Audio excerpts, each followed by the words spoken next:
You know, there are a lot of definitions for boundaries. I kind of like the one that says it's the point at which something ends or beyond which it becomes something else. And I tried to think of what's a good Convio boundary story. And I thought about back in 2007. We had just acquired Get Active. We had well over 1,000 organizations now as customers. And it was very clear that we had a list of wants from our client base that far exceeded what we could deliver from an R&D standpoint. We had budgets. The company wasn't making money at the time. So we were very constrained as an organization. And we knew we had mid and small organizations that we had to serve and large organizations like you saw, some of the innovators you saw last night they're doing very creative things and wanted to really push the envelope of what online could do, what it could provide. So we basically, that was the genesis for our open strategy. And for those of you that don't know our open strategy, it's relatively simple. We provide hooks that allow you to exchange data with the Convio platform. And what I mean by that is, say for instance, you want to create your own donation form that's different from anything that you can provide in the Convio architecture. I remember one organization actually put a donation form in their nav bar. So as you click through pages, you always have the opportunity to give. I mean, something like that that's very different. You can build it. You have these hooks that we call APIs that allow you to exchange data between your technology, your development, and the Convio architecture, so that information that you captured about that individual can be used again down the road when you're doing other campaigns. We were very nervous about open. The support people went, okay, so what am I supposed to do when somebody calls up and says, I got this thing and it's exchanging data and it's broken. I can't support that. So we had a lot of trepidation, a lot of challenges. But we worked through them. And we got through that boundary. And we said, let's really try to step on the accelerator and make this successful. 3 years later, we now have 166 APIs that are available to you that you can use for stretching your innovation, experimenting with what you want to look at, and really taking your online initiative to an area where you have never been before. Additionally, we have some of these partners that are out there who have taken our open strategy and have built their own little applications that supplement what you're doing to add more value, to help you raise more money, perhaps to extend your reach into Facebook in a much more meaningful way. And it's been a very successful program for Convio. We win because we have the ability to allow you to innovate, and we can focus on those core areas that we know are very important, like email deliverability, advocacy deliverability, and other aspects of our application to make sure that you're getting the best performance and best utilization of online. Our partners win because they can add value. They can come to you with unique propositions that they've never been able to do before other than just services. Right? And you win. You have freedom to go in a variety of different ways as you deploy your applications, your events, deploying mobile technology, etc. Last month, I was blown away by this stat. I made him check it 4 times. 35 million API calls happened last month between what you've created, or our partners have created, and the Convio platform. 35 million. Open is a rousing success.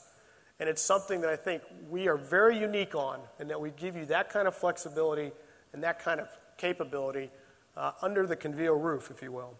So congratulations to all of you for doing such a good job with Open.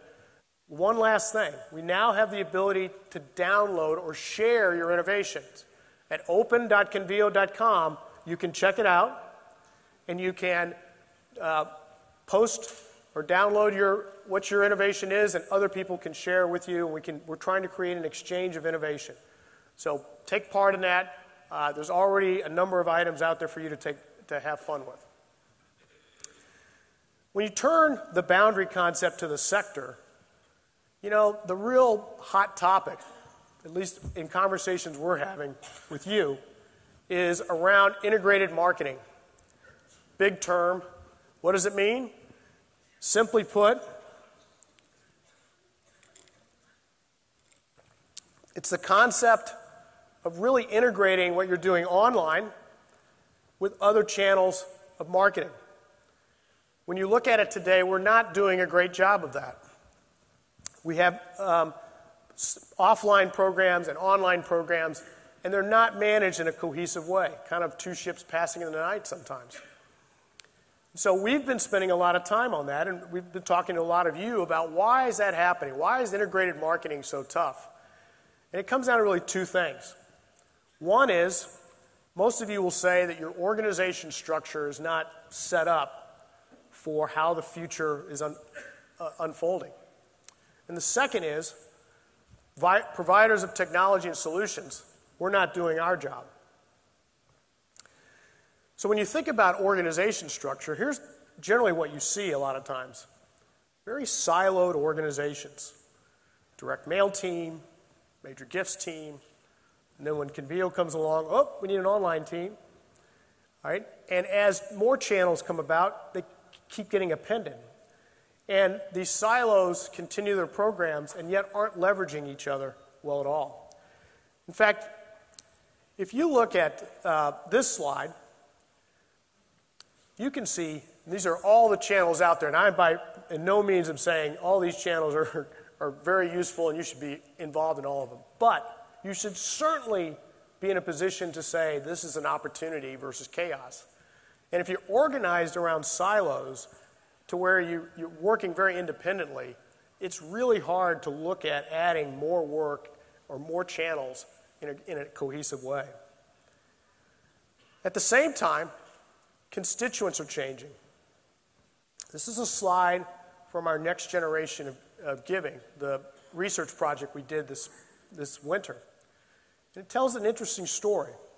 You have three generations: maturers, 65 and older, boomers, who are double in size, and Gen X, also very large. Maturers obviously are the ones that have continue to give the most. Our programs, our organizations are all aligned around the maturers.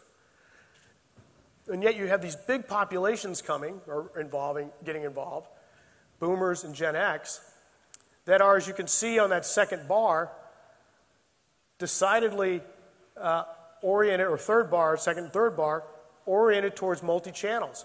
Maturers are oriented towards direct mail and traditional means.